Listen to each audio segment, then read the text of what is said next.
Student good evening. आज हम लोग पोएट्री सेक्शन का चैप्टर रीड करेंगे जिसका नेम है फायर इन। हमारी पहली क्वेश्चन है द टर्म जोनास्ट्रेन in a fire in the stand for. जो वर्ड है जोनास्ट्रेन वो किसके लिए स्टैंड करता है? ऑप्शन है हिंदू, बी है मुस्लिम, सी है क्रिश्चियन एंड डी है पारसी। हमारा करेक्ट आंसर हो जाएगा डी। क्वेश्चन नंबर 2 है the nearest tower of silence according to the poem fire in the was dash away. कितना दूर जो नियरेस्ट उनका टावर था अकॉर्डिंग टू पोएम वो कितना मील से दूर था? ऑप्शन ए 1000 मिलियन, बी है 2000 मिलियन, सी है 3000 मिलियन एंड डी है नॉन ऑफ दिस। हमारा करेक्ट आंसर हो जाएगा ए 3000 मील्स। क्वेश्चन नंबर 3 है the speaker in the poem fire in the sphere. जो फायर इन द नाम का चैप्टर उसमें जो स्फीयर है वो कितने टाइम्स यूज़ किया गया है? ऑप्शन ए है वंस, बी है ट्वाइस, सी है थ्राइस एंड डी है नॉन ऑफ दिस। हमारा करेक्ट आंसर हो जाएगा ट्वाइस, 2 बार यूज किया गया है। क्वेश्चन नंबर 4 है who has compose the poem free rim.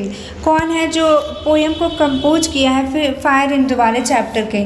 Option A के एन दारुवल, बी है कमला दास, सी है J N Mahapatra and D है नॉन ऑफ दिस। हमारा करेक्ट आंसर हो गया के एन दारुवल्ला।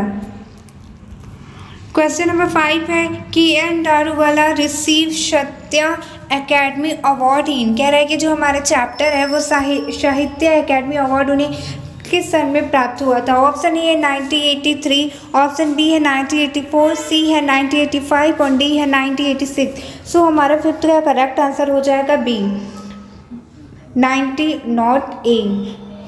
करेक्ट आंसर हो जाएगा 1948।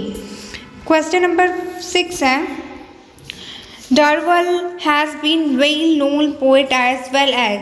वो पोएट के साथ और क्या थे हमारे राइटर? ऑप्शन ए है ड्रामेस्टिक, बी है नॉवलिस्ट, सी है short story writer and D है नॉन ऑफ दिस। हमारा करेक्ट आंसर हो जाएगा सी। क्वेश्चन नंबर 7 पे चलते हैं the theme of Daruwalla is poet consist. जो हमारे राइटर हैं उनका हमेशा से क्या थीम रहता था कोई भी पोएम वो जब भी कंपोज करते थे?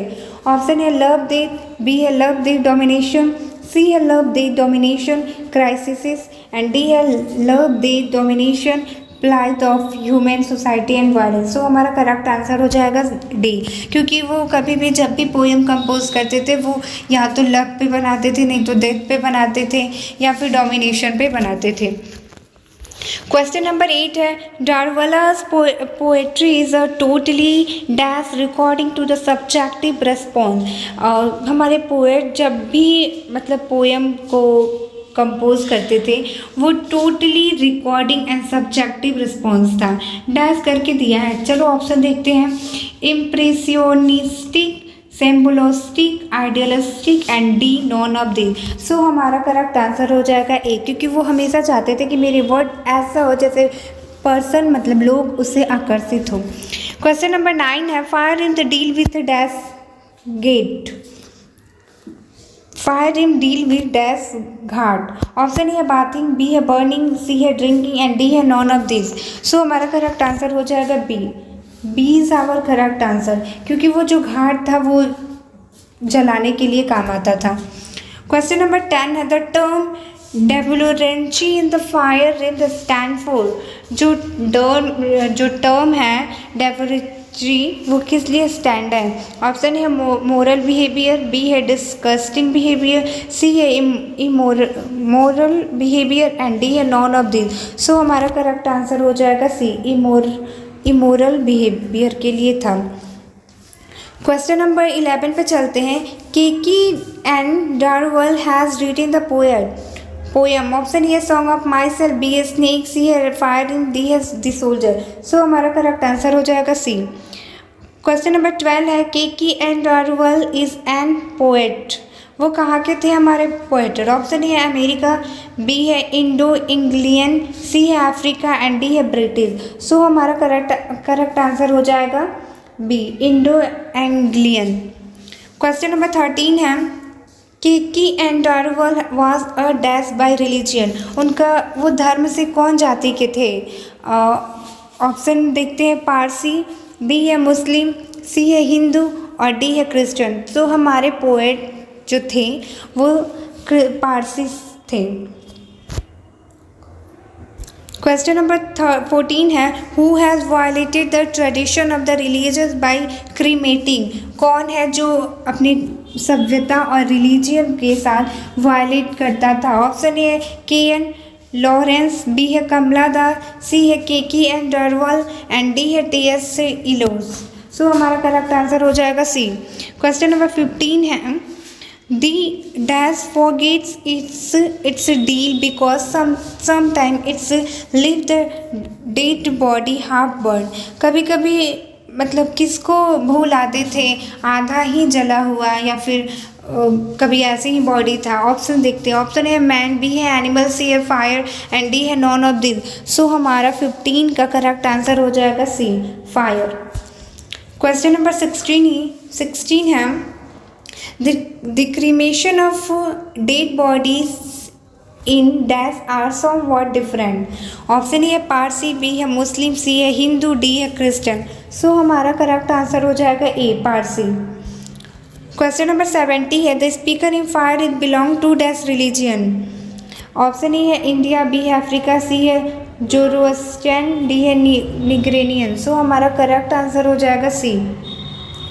क्वेश्चन नंबर 18 है tower of silence is related to. जो वर्ड है टावर ऑफ साइलेंस वो किसके लिए, किस से रिलेट करता है। ऑप्शन है हिंदू, बी है पारसी, सी है सिख, डी है क्रिश्चियन। सो हमारा करेक्ट आंसर हो जाएगा Parsi. Parsi is our correct answer. Question number 19 है K N. Daruwalla consign his new born dash to flames.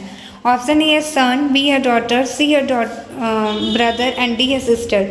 सो हमारा करेक्ट आंसर हो जाएगा ए। जो हमारे राइटर थे वो जब न्यू बॉर्न बेबी था उसे वो फ्लेम करना चाहते थे।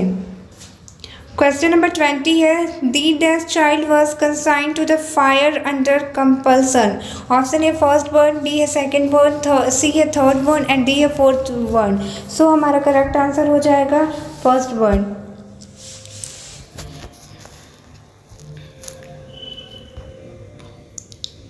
क्वेश्चन नंबर 21 है बिलोंग्स टू जोरास्ट्रियन रिलीजियन। कौन है जो जोरास्ट्रियन रिलीजियन से बिलोंग करता है। Option A Rupert Brooke, B है कमला दास, सी है जॉन डोन एंड डी है के.एन. डरवाल। सो हमारा करेक्ट आंसर हो जाएगा डी। क्वेश्चन नंबर 22 है the poet seen that red hot dash. Red जो पोएम है वो क्या देख रहे हैं कि रेड कलर का बहुत ही गर्म निकल रहा था। ऑप्शन ए है क्या। ऑप्शन ए है आयरन, बी है फेस, सी है इम्बर्स, डी है नॉन ऑफ दिस। सो हमारा 22 का करेक्ट आंसर हो जाएगा सी, नॉन ऑफ दिस। इसमें से कोई भी नहीं। 23 चलते हैं।